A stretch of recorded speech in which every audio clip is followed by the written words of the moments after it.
Hello, this is Gabriel speaking from the Cayman Islands. And today, joining me on the other end of the line is Dr. Bruce Chilton. He is the author of Rabbi Paul, an intellectual. We'll be speaking about that book. Hello, Doctor. Hello, how are you? I'm doing well. Very interesting that the title of this book is Rabbi Paul. I suppose you want to emphasize his Jewishness. Am I right? That's exactly the case. The reason for the title is that earlier I had written a book called Rabbi Jesus, explaining Jesus' background within Judaism. And in response to this, one of my acquaintances said to me, well, if you were going to do a book on Paul, it's clear you couldn't call that Rabbi Paul, now could you? And I said, as it happens, you're exactly wrong, because Paul was deeply embedded in the Judaism of his time. That, in fact, is what made him a powerful Christian teacher. In the conventional narrative, this made true up until the moment when he converted, so to speak, right? And I guess you're amongst one of those who says, well, maybe it wasn't like a conversion from one religion to another. So if you could just clarify to us whether or not his Jewishness was interrupted on the road to Damascus. I think that from Paul's own point of view, his Judaism wasn't interrupted when he was traveling to Damascus. Instead, his Judaism was actually enhanced. He had a greater understanding, he claimed, of how the God of Israel wanted to reach out and to include all the peoples of the earth. And that made him the kind of preacher that he was. Tell us a little bit about that. How did he come to the conclusion that Judaism itself teaches the incorporation of Gentiles? Because if you go back to most of the Hebrew Bible, it seems like it's very strict on excluding Gentiles, and the 613 commandments from the law of Moses, it's not all that friendly to non-Israelites. So how did he come to the conclusion that maybe God did want Gentiles to come in? There's no question that a great deal of the Hebrew Bible is focused on the issue of how the people of Israel, and only the people of Israel, are the elect. And as a result of that, the principle of there being a distinction between Israel and all the other nations, the Gentiles, is a very strong one. But within the teaching of the prophets of Israel, especially prophets such as Isaiah and Zechariah, the promise was made that there is a reason for this kind of focus upon the purity of Israel. And the reason for that is that if Israel itself is pure, and if Israel in particular worships in the temple in the way that God wants, then finally the peoples of all the earth are going to be drawn to Jerusalem, to Israel, and to be included within the promises made at first to Israel alone. There's a deep strain of prophetic Judaism that looks ahead to the incorporation of peoples of all nations within Israel as the people of promise. That was the kind of Judaism that Paul was committed to even before his conversion. But this would come at the end of time, right? If I'm not mistaken. And the books of Isaiah and Zechariah, they look up to a sort of Messianic age. Like one famous phrase in Isaiah that we see all over in media, it's the lion being with the lamb or something like that, and you know, being in peace, you know, like the lion wouldn't want to eat the lamb, but they would be together or something like that, right? Exactly. So yeah, it's a famous passage in Isaiah. Famous passage, yeah. Yes. So I guess that's the time that Paul thought that he was living, because this would be reserved for some sort of Messianic age or eschatological age, right? So he did believe that he was living the end times, and in as much as he was living in the end times, that's only when the Gentiles would be able to come in. Prior to that, the Gentiles were not invited, so to speak. That is exactly the case. He believes during this period, as do many people in Christianity and Judaism, actually throughout the Greco-Roman world, that history was entering into its last phase, and that the world as we know it was not going to last very long. What signs did he see that this was the end coming soon? One of the important signs, from Paul's point of view, was that he was a person who was able to develop his own understanding of Israel while he was living far from the land of Israel, in what was called the Diaspora. He actually was born and grew up in Tarsus, in Asia Minor, the present-day Turkey, and all of the major cities of the Greco-Roman world already had very well-established Jewish populations there, often with synagogues. And this was taken as a sign by many people living throughout the Hellenistic world that a transformation was going to be brought about, that the God of Israel truly was becoming accessible to the people of the Greco-Roman world. So we could say that Paul was very much, as many others in his day, a eschatological preacher to a certain degree, right? Now, if we compare Paul, and I think you talk about this in your book, with, let's say, John the Baptist, Jesus, and other eschatological preachers who, let's say, they did not make it into religious history, but we know they existed, like Judas the Galilean or the Egyptian, which at the end of Paul's life, he's confused with the Egyptian, right? And they ask him, are you the Egyptian who's causing trouble, and so on. Another one I can think of is Theudas, and so on. Now, all these people that I've been mentioning, the way they preach is very fiery, and somehow their preaching presupposes that Roman occupation will come to an end because God will intervene to liberate the oppressed people of Israel and so on. However, in Paul's writing, it seems like he's more willing to accept Roman authority. So how come he's different from the rest? Paul is different because of where he came from the city of Tarsus, which it had been a center for the teaching of Stoicism, a teaching that became virtually the established philosophy of the Greco-Roman world. According to the teachings of Stoicism, God is fundamentally a rational God, and the world of nature is guided by reason, and the world of good governance, namely in the empire, is also guided by reason.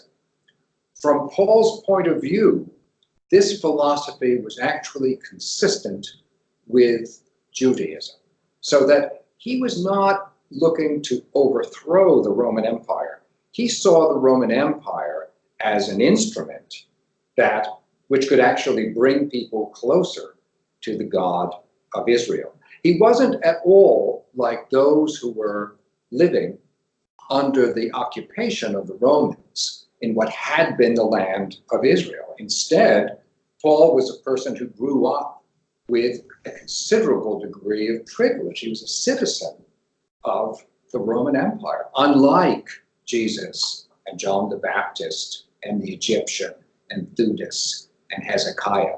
So instead of being a rebellious subject of the Roman Empire, Paul was something of an enthusiastic citizen who saw the correspondence between the God of reason, Stoicism, and the God of revelation of Israel. I can imagine that maybe some of the Judean Jews, not in the diaspora, but the ones in Judea who were really under Roman occupation, and it was far more brutal than anything seen in Damascus or Tarsus, they probably should have seen him as sort of a traitor, precisely for upholding this view of this benign view of the Roman Empire. What's your take on that? I think that's a very astute observation. Paul, in many ways, didn't fit in any environment he lived in. When he was living in Tarsus, although he's enthusiastic about Stoicism, he's basically known as someone who is a zealot for Judaism. But then when he went to Judaism as a young man and visited Jerusalem, and he begins to practice as a Pharisee, of course it is well known there that he actually came from Asia Minor, that he wasn't from the land of Israel. He tries actually to burnish his image by persecuting followers of Jesus. He becomes implicated in a concentrated and violent attack on Jesus' disciples. And it's in the midst of that he then is commissioned by Jesus in a vision to represent him among the Gentiles. And he sees in Jesus the very promise of purity that earlier he had associated with the temple. So there's another major change he goes through, and it means that no one quite trusts him, right? I mean, those followers of Jesus who had been persecuted by him openly said that you cannot rely on him, while those for whom he had been working, such as the high priest Caiaphas, of course, understood this to be an act of treachery. Sure, and I want to get back real quick to the place of the Roman Empire in the thought of Paul. When Jesus would finally come back and this Messianic kingdom would come and rule and the Gentiles would be incorporated, would there be anything left of Roman power in Paul's understanding of what's coming? No, in Paul's understanding, by that stage, as he puts it, God will be all in all. That is, the Roman Empire can represent the rule of reason for the moment.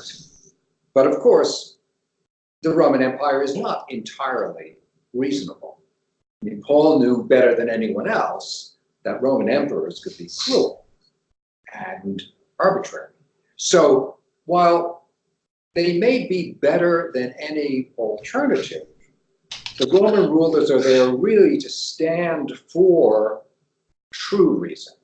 As far as Paul was concerned, that ultimate revelation of what is true about human society and true about human nature can only come as a result of a comprehensive and spiritual transformation. So he believes that there will become a time when people will not be living as they live right now. They are not simply physical. Instead, he says, they become spiritual. And in that spiritual state, there's nothing left of Caesar. There's no authority on the earth that survives the transition into the kingdom of God, because the whole point of the kingdom of God is the single authority. So I guess we could summarize it by saying what Paul is saying. Well, while the kingdom comes, let's be loyal to the Caesar. But once the kingdom is here, Caesar will no longer be there. Exactly. And we shouldn't be concerned with him. Yes, and therefore you can understand why this is not entirely satisfactory to Roman authorities. He does not believe in the idea that the Roman Empire is going to last 1,000 years. He doesn't think any institution of humanity will last 1,000 years. So he's neither fully for the Romans nor fully against them. Sure, but I would say, and please correct me if I'm wrong, that the Pauline version of these ideas are less threatening to Rome than maybe Jesus' original message. Because, I mean, Jesus does have the idea that the Son of Man, or whoever it is, will come in the clouds and will inaugurate a new phase of history, and then Roman power will be abolished altogether. And speaking of king this and king that, and the word king comes a lot, that's very threatening to Roman ears. Whereas in Paul's language, the word king is not that present. So I suppose that for Romans, Paul was less of a threat than, let's say, Jesus.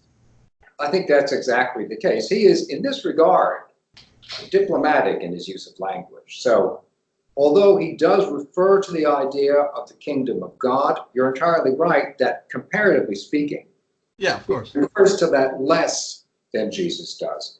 Instead, words such as grace emerge because they permit Paul to speak of this idea of there being a spiritual kingdom.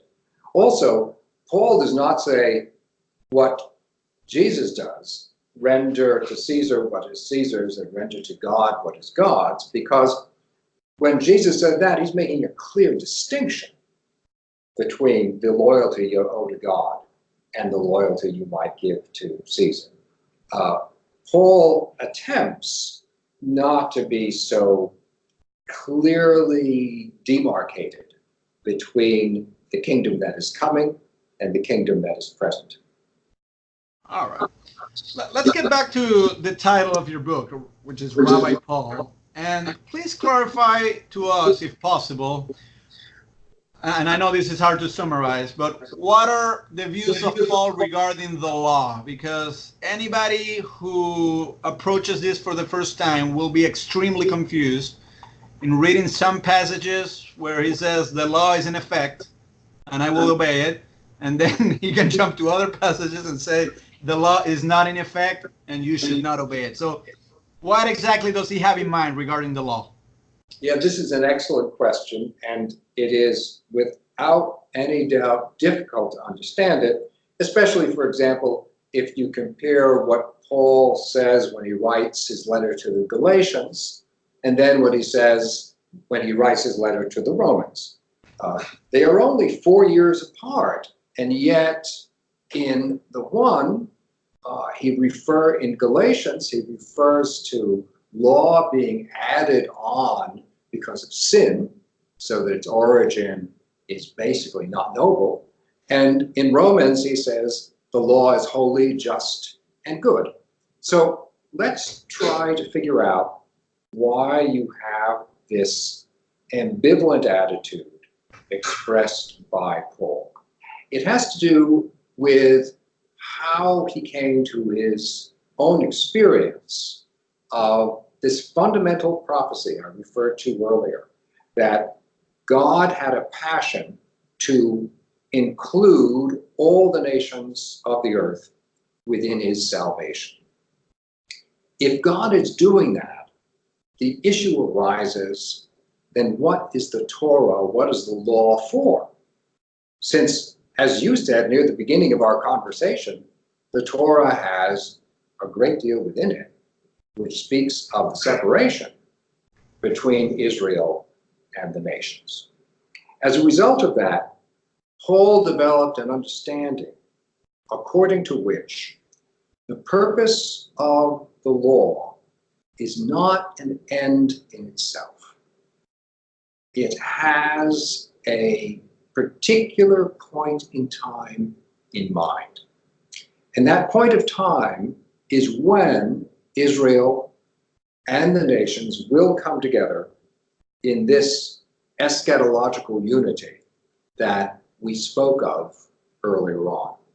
So then, how should we behave now if it is the case that we're headed to a moment of unity, but we haven't fully arrived there as yet?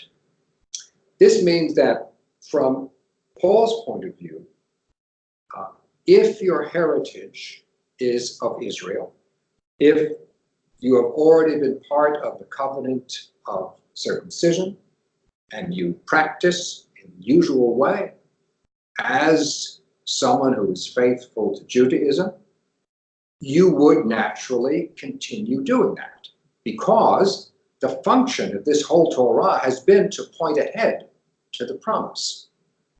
But if you are, in fact, not of those of Israel.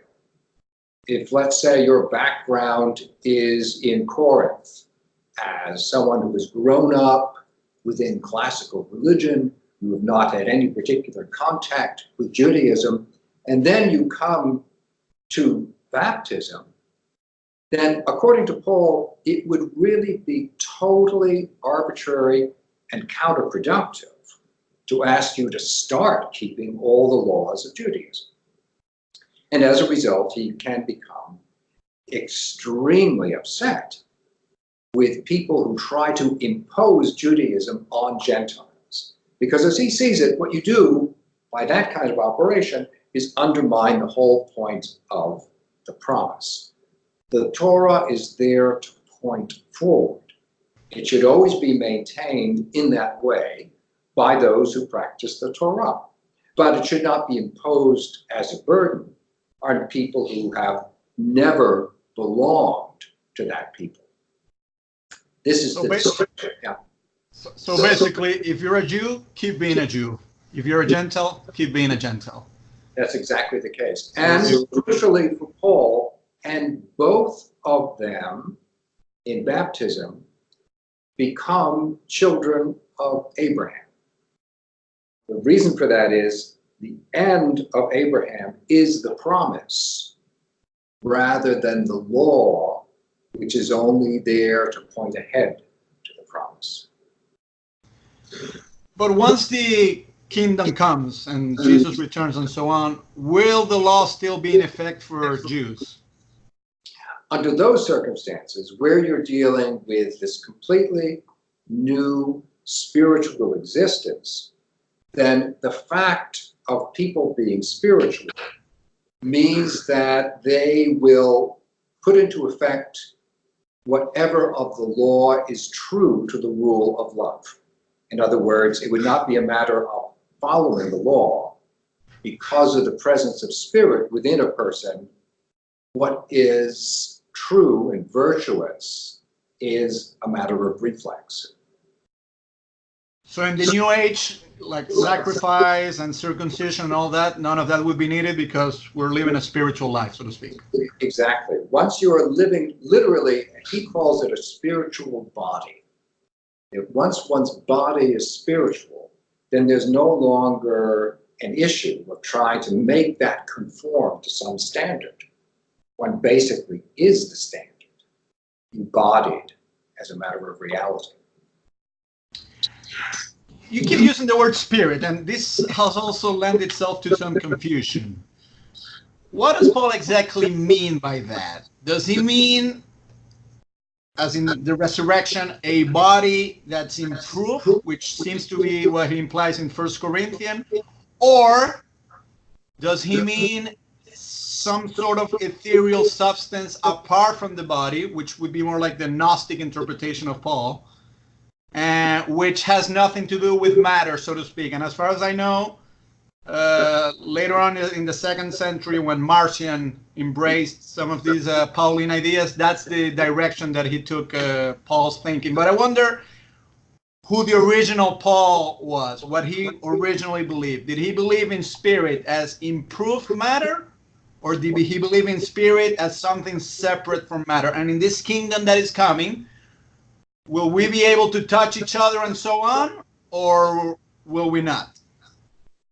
I think everything that you point to right now points to the definition of two central understandings that Paul has. One concerns spirit, and the other concerns body. And we really need to see the two of them and how they go together in his thinking.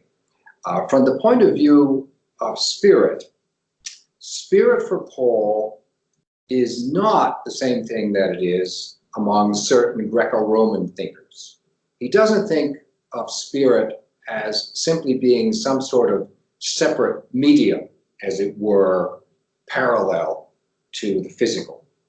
Instead, Paul believes that the very center of spirit is God himself, that there's such a thing as an entity, namely God, which is already present, that holds the universe together, provides everything in our world, with meaning and also gives sense to history. In Paul's understanding, the purpose of human beings in becoming spiritual is at the same time to become more God-like, basically to attempt to become someone who is in an existence comparable to God's. And this, Paul believes, happens because people can become what he calls spiritual bodies.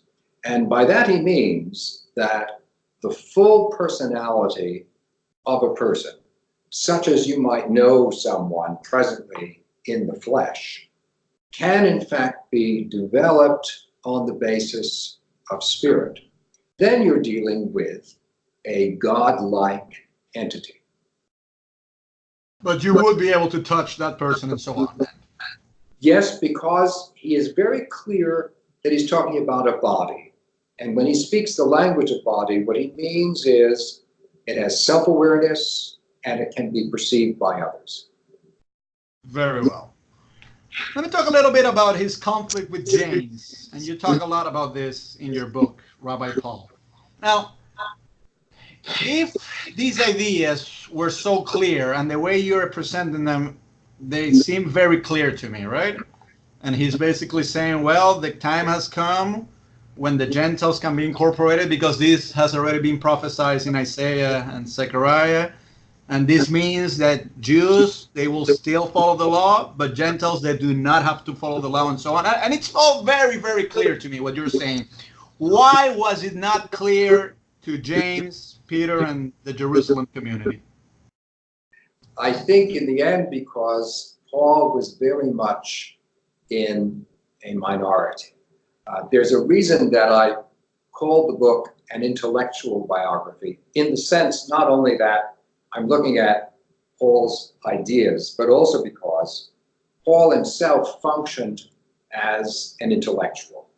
He explained the way in which he understood God to work in the world in an innovative way, and not everyone agreed with him, especially over this issue. What is the relationship between Israel and the Gentiles? So there was a way in which James, the brother of Jesus, agreed with Paul, and a way in which they really were diametrically opposed.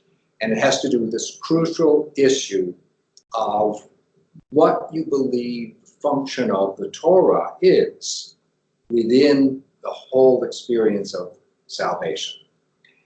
As I said, Paul thinks Jews are to keep the Torah, Gentiles are not required to keep it. James, on the other hand, agrees with Paul over one detail, but then will turn out to go in a separate direction.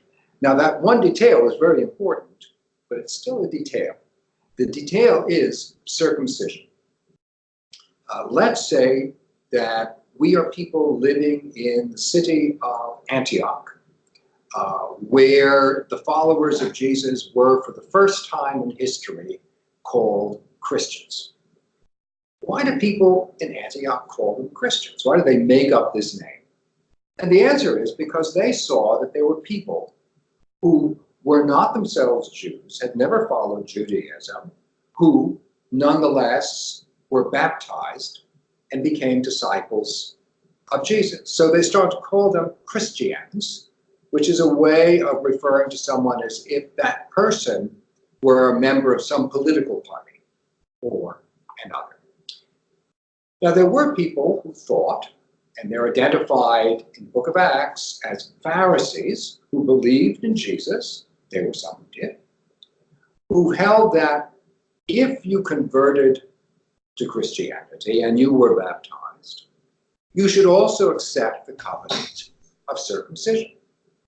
And there was a severe controversy over this question, because the book of Genesis very clearly maintains that all of those who were part of the covenant are also to accept circumcision on the 8th day of a male child's life. So this is the detail that James is put in the position basically of adjudicating in Jerusalem. It's very interesting that when the decision is made that circumcision is not to be required of followers of Jesus, it is on the authority of James. So that's the extent to which James and Paul agree on this vital detail, which obviously shapes the character of Christianity forever after. But then once you've made that determination, you also have to face up to another question, which is this. If it is true that you have both non-Jews and Jews baptized within the community of the church, what should their relationship to one another be? Paul, as I said, sees them as moving together toward being one people at the end of time. But James seems to have believed that, in fact, the Torah will always continue to be in force, and that therefore the actual character of the movement of Christianity should always be determined by someone from the house of David, his family, and on the basis of Judaism. As a result of that, after the meeting, when James had agreed that circumcision would not be required of Gentiles, he nonetheless sent out a decree to Gentile Christians that there were certain laws that they nonetheless had to keep. They could not eat food that had been sacrificed to idols. That is, if in the marketplace someone had set up his stall underneath an idol of some god or goddess. You couldn't consume blood, the basic law of kashrut. You couldn't have anything of an animal that had been killed by being strangled instead of having its throat cut, because there might still be blood inside that animal. And in addition, James set out requirements for the way in which marriage should be practiced. So he's agreeing with Paul about the detail of circumcision, but disagreeing about the continuing force of the Torah for Gentiles. So James and Paul do go their separate ways as a result of that. And in that confrontation, it's clear that the representatives of James won. Peter was someone who was trying to compromise between the two, but in the end, there's no compromise. And what Peter finally did was side with James. One of the most interesting things about Paul is that by the 2nd century, early Christian writers refer to him as the apostle, meaning he's the premier of them all. In his own time, he was very much in a minority, and sometimes a minority of one. The whole constituency of Christianity had changed. Throughout the 1st century, as far as we can see, it was primarily a movement within Judaism, when all of its leaders also were Jewish. By the 2nd century, that relationship was reversed, and that had profound consequences.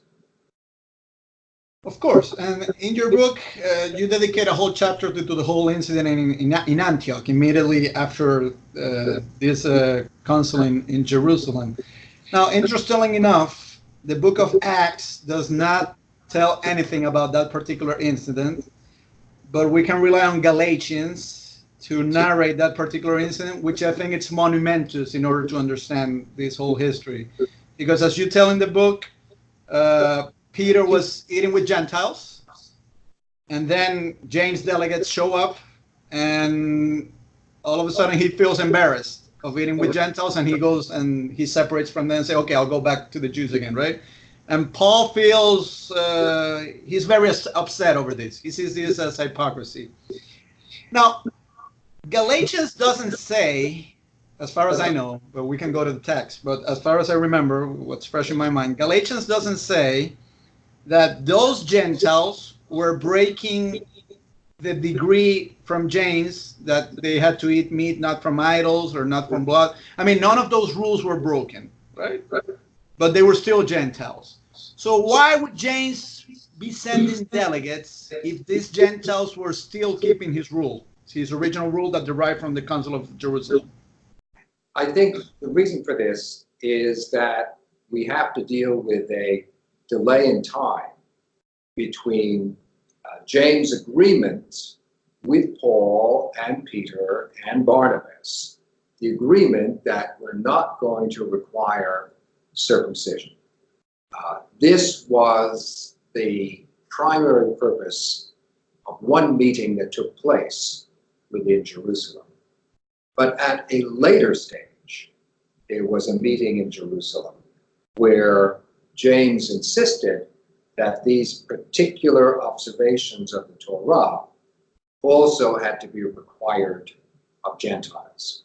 And what you say is exactly the case, namely, in Paul's letter to the Galatians, he does not say that the Galatians were not keeping the decree, but the reason for that was that those people who came from James, referred to by Paul, were actually bringing the decree.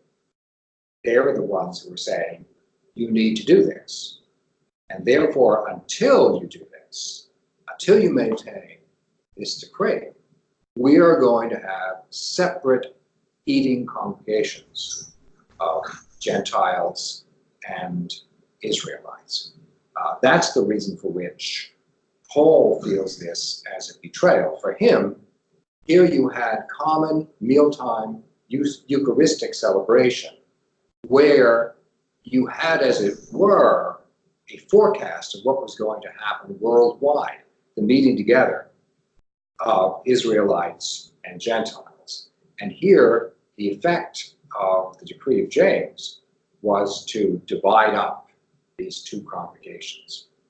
That's why Paul becomes so passionately concerned in his letter to the Galatians. It also helps to explain why his language is violent when he refers to people who are trying to impose new laws of Judaism on Gentile Christians. Yeah, the language is very violent, because I do remember that in one occasion he says, oh, they go around circumcising other people. Maybe they should circumcise themselves and cut off themselves or something like that, right? Maybe they should castrate themselves. Yeah, they should mutilate themselves. That's very violent language. But you know what? I mean, I'm only speaking as an outsider here because I wasn't there. I'm not a Christian in the full sense of the term. I'm only someone looking back retrospectively at that history. But if I had to take sides, I would say that James was very dishonest here, because they did have an agreement. And then if he changed his mind, Paul should have been called back in order to tell him, okay, I changed my mind. What's your view on this? But if this second council took place, as you're saying, he wasn't with Paul, right? And I mean, we see politicians today, look at Trump all the time, deciding one thing, and then a week later they change his mind and say, no, that's not what I had in mind, and so on, right? But if in the 21st century we are upset about Trump doing this kind of thing, then I guess we should also be upset about James doing this kind of thing in the first century. But what's your take on it? I mean, should we be more lenient toward James, or was he really a betrayer?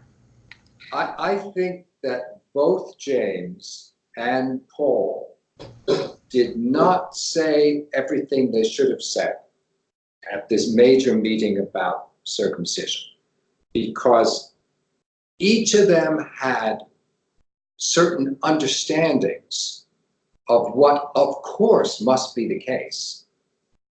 And they must have known that the opposite party didn't share those understandings. So let me begin with James. James makes this important decision, sides with Peter and Paul and Barnabas about circumcision. It's wonderful. And as I said, the entire character of Christianity would have been quite different if this decision had gone the other way, and it might have gone the other way. You know, there was an important group of Pharisaic Christians who wanted circumcision to be practiced, and we know this had a later effect because there's a group of practicing Christians called the Ebionites in the eastern part of the Roman Empire and heading beyond the Roman Empire, who practiced circumcision for centuries until the rise of Islam. But although James made this decision, he made the decision because he believed, as he said at the meeting, that this fulfills a prophecy according to which the house of David is to be restored. And the conversion of Gentiles is part of this building up of David, which implies that the Torah is going to continue to be the standard. Should James have said to Paul, you do understand this, don't you? Perhaps he should have, although on the side of James, I have to admit that most people at the time would have assumed that the Torah continues to be superbly authoritative. So you might criticize James for not saying more. You could also understand why he didn't at the time. Now, on the side of Paul, Paul also didn't say something. Why is it that we had this circumcision crisis to begin with? It's not just because a couple of people in Antioch who had not been Jews suddenly say, we want to be baptized. It's particularly because Paul himself had had an experience of, he said, being taken up to the third heaven. That is, having a direct, mystical encounter with God.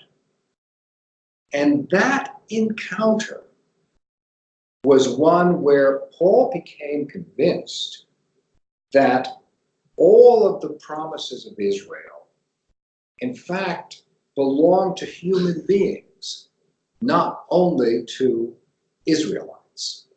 That the purpose of the sending of Christ into the world was to show humanity that all humans were in the image and the likeness of God. Therefore, the Torah was really only of limited importance. That Paul didn't say in the first meeting. And if he had said it, it would have caused an enormous controversy. Later on in his life, under the force of argument, he will openly say this. But at that moment, he was reticent. So yes, I think you could suggest that James had more to say, which maybe he should have said, but I think you could also say that about Paul. The two of them were never likely fully to agree with one another, because James is starting from the position the key to all the scriptures of Israel and salvation is the Torah, is the law of Moses. Paul is starting from the position that key is not the Torah, instead it's prophecy. The Torah is only there to support the role of prophecy. And in many ways, this line of division has continued over time to exist in Christianity. Yeah, of course, because I mean, the whole idea that Gentiles would be incorporated, as you said in the beginning, is not from the Torah, but rather from the prophets. So if you adhere exclusively to the Torah, you won't find anything close to it. But if you incorporate the scrolls of the prophet and so on, that's where you get the idea. Let me ask you about something else that, as far as I remember, you don't talk much about in your book, but other scholars do make a big deal out of this, and that is the role of money. Now, some people may speculate that maybe James at first agreed with Paul because he was desperate for money because there was famine in Jerusalem and so on. So it would be something like, okay, Paul, have it your way. but let us have some money from your rich area of the world, which is the diaspora and so on, right? And as long as you bring the money, we'll let Gentiles not to be circumcised. And inasmuch as that original stand was not fully honest because there was money as a motivation, then maybe that's why James changed his mind later on.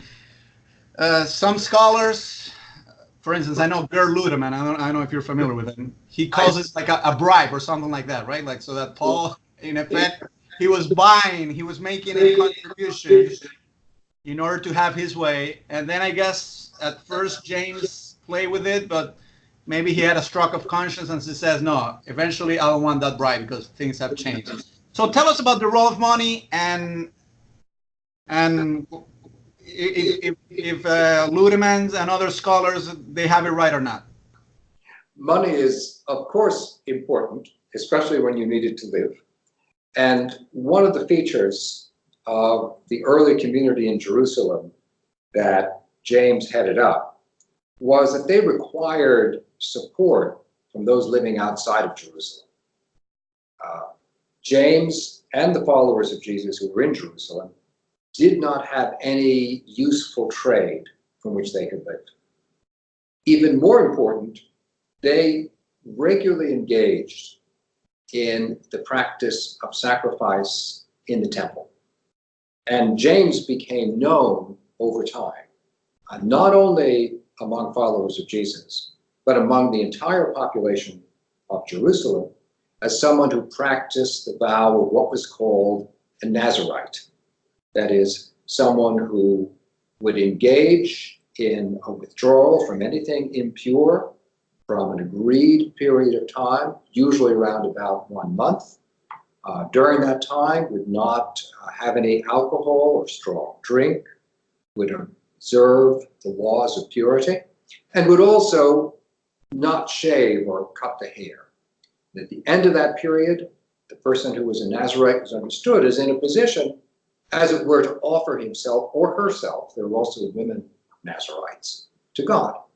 And so they would then shave the hair off, and it would actually be presented at the altar in Jerusalem, along with sacrificial animals. It was a highly public and intense method of public sacrifice.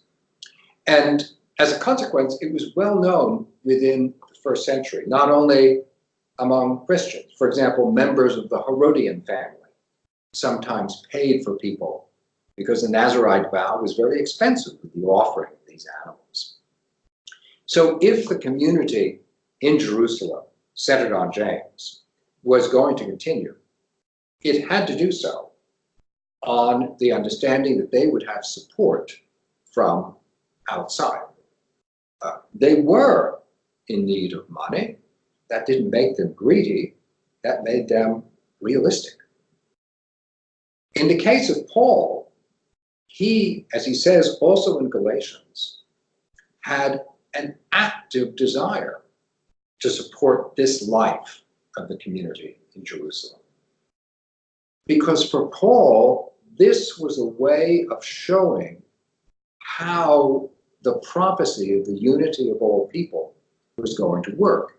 Paul believed that if those who followed Jesus in the diaspora outside of Jerusalem would support the work of the community in Jerusalem, including the sacrifice, that would mean that they were vicariously taking part in sacrifice themselves. They were not merely supporting a group of people, they were engaging in the very center of the sacrificial heartbeat of Judaism. And that's exactly the reason when Paul is raising the funds, which he constantly does in his letters, each of the letters which is authentically Pauline somewhere has a reference to the necessity for supporting that community. And when Paul does that in his letter to the Romans, he refers to himself as doing the priestly service of the gospel. And when he talks about that, when he refers to it as a priestly service, that's not just metaphorical language. He believes that the purpose of his doing that is so that these people who are not themselves Israelites can nonetheless vicariously come into the presence of God in Jerusalem. For Paul, this is very much at the center of what he's doing. So he doesn't see it as buying off. He sees it as buying in to the sacrificial operation. But shouldn't we be more cynical? And I don't want to judge the first world with the world of the first century with the eyes of the 21st century. But we do see in political campaigns, contributors use the language of charity. And okay, maybe today they won't say, well, this is a way to extend sacrifice of God and so on. But they would say, well, this is a humanitarian aid and so on. But you know that that's not what's going on. You know that they're really trying to lobby politicians and so on. Now, if we're cynical regarding those contributors to today's campaigns, shouldn't we be more cynical regarding Paul and saying, well, look, all that talk about giving money as part of sacrifice in the temple, that's crap. What he really wanted was to buy some conscience. Well, in the case of Paul, I don't know really what he would get out of it, unless he believed that it was important for his followers, the people he was writing to take part in sacrifice. I think a cynical way of looking at it would work better if you applied it to James. If you said that James wanted to exploit his own position as the brother of Jesus in order to acquire wealth and status inside Jerusalem. And the fact is that he did acquire an enormous amount of reputation and was able to live a relatively prosperous life on the basis of his own sacrificial ethos.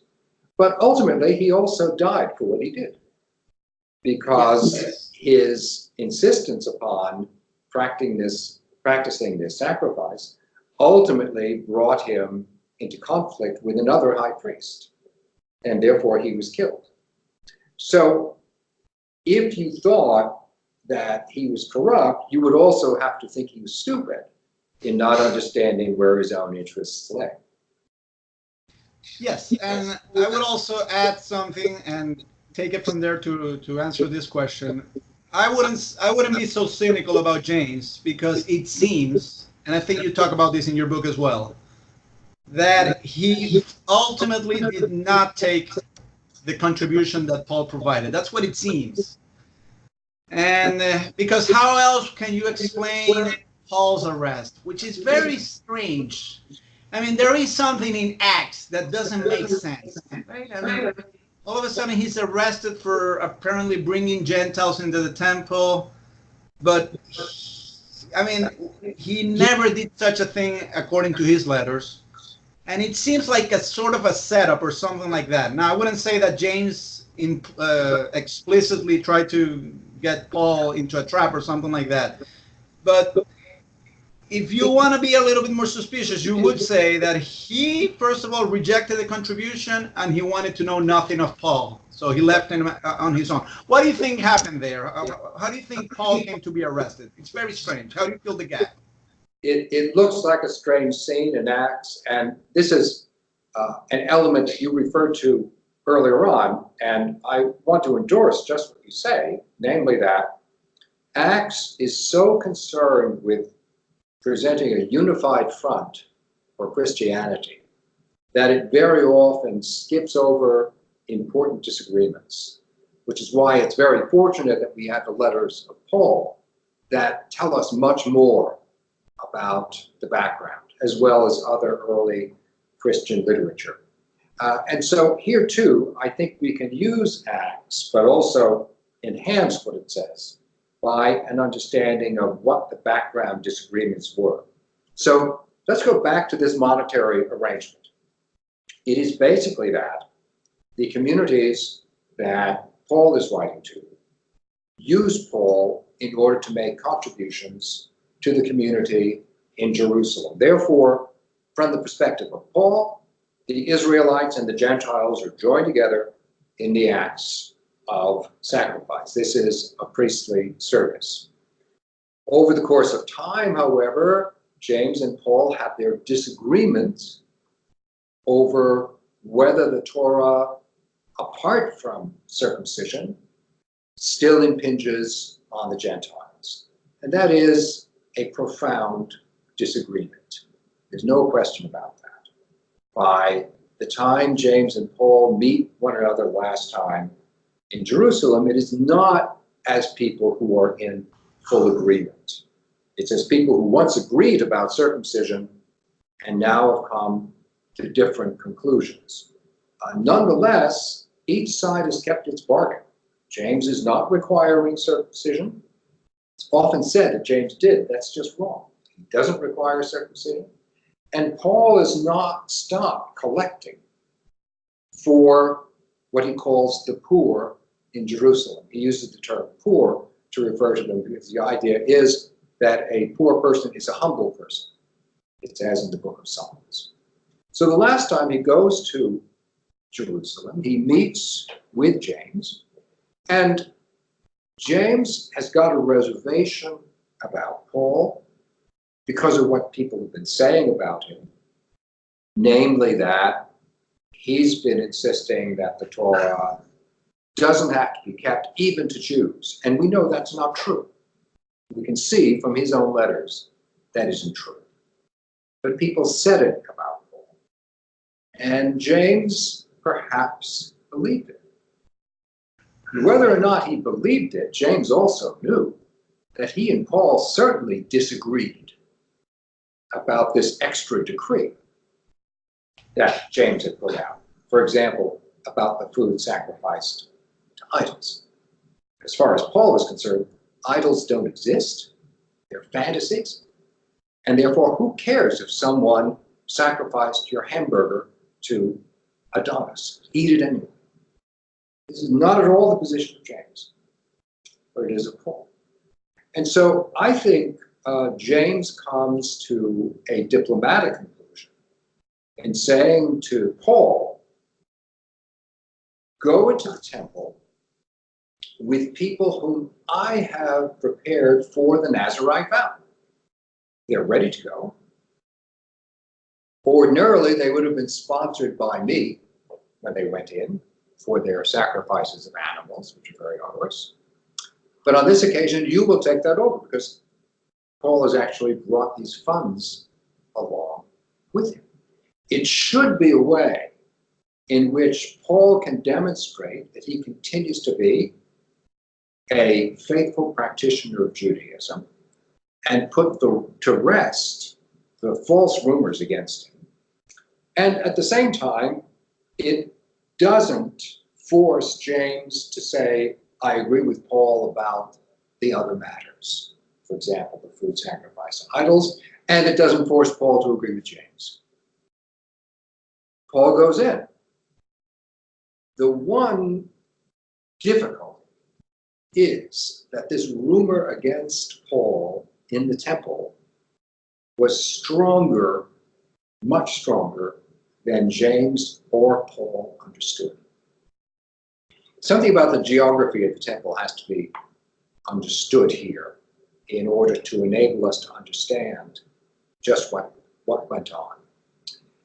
The large courtyard of the temple that contained people coming in was approximately 25 acres, contained by a portico, and presently you can see its remains on the Temple Mount in Jerusalem.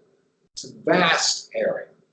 If you stand in that area right now, even when there are thousands of people present, it's impossible for you to know fully what's going on in any one part of this temple. As Paul enters into that area with the people whom James has prepared for the Nazirite vow, the false rumor is passed around that he is introducing Gentiles into the temple. Now, of course, that's false, but it's not crazy. Because in a way, it represents what intellectually Paul was aiming at by means of his long support for the Nazirite vow of James and those like him. But in the confines of the temple, where there was an increasing sense of nationalism at this time and resentment against Paul, who had once been this keen Pharisee and stopped doing that and became a Christian, now he's fighting with James, people believed the false report. And there's a riot in the temple. It requires the intervention of the Romans. Riot in the temple, they knew very well, didn't wind up very well. I mean, this had been the whole problem with Jesus, right? Here we go again. We have to intervene to stop this. And the one thing that the Roman officer understands is that whatever has gone on, Paul is in the middle of it. So he arrests Paul.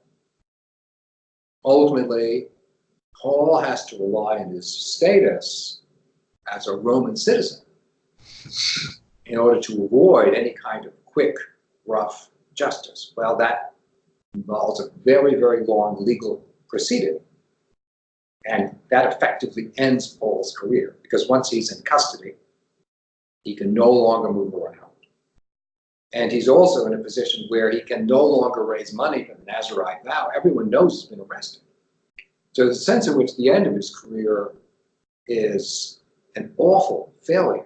I mean, entering into this temple where he wanted to represent the Gentiles, he winds up arrested. Do you think James accepted the contribution?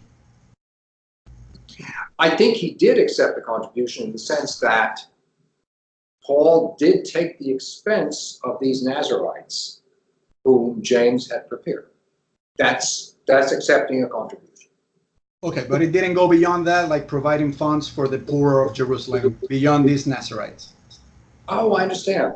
I think it refers to the whole operation. I think when you talk about contributions for the poor in Jerusalem, yes, what you mean is provision for the vows and the sacrifices and everything that's associated with that, including when you know certain people to be in need, and therefore you try to relieve this need.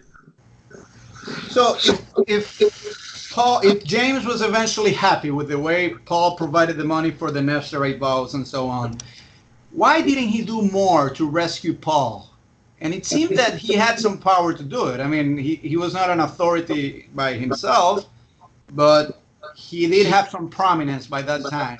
But the way Acts represents it is that he basically washed his hands off and he says, I'm finished with Paul. I have nothing to do with him. So why didn't he do more to try to rescue him? I think that by that stage, by the time the riots broken out and the arrest has been made, James is no longer in a position to help. He's not in a position to help with the Romans, because the Romans only know James as the brother of the person they had crucified. So they don't look at James with any kind of respect. And the active authority in the temple is centered on the high priesthood. That high priesthood itself holds James in growing suspicion. That's the very faction that's going to see to the death of James himself in the year 62. This is very near to the time when Paul was arrested. So yes, he's got some reputation, but not among the authorities who counted, not the Romans and not the high priesthood. Very well, very clear. Dr. Bruce Chilton, thank you so much. I cannot recommend enough this book, Rabbi Paul. It's really one of my favorites, to be honest. I appreciate that. Thank you. Thank you so much.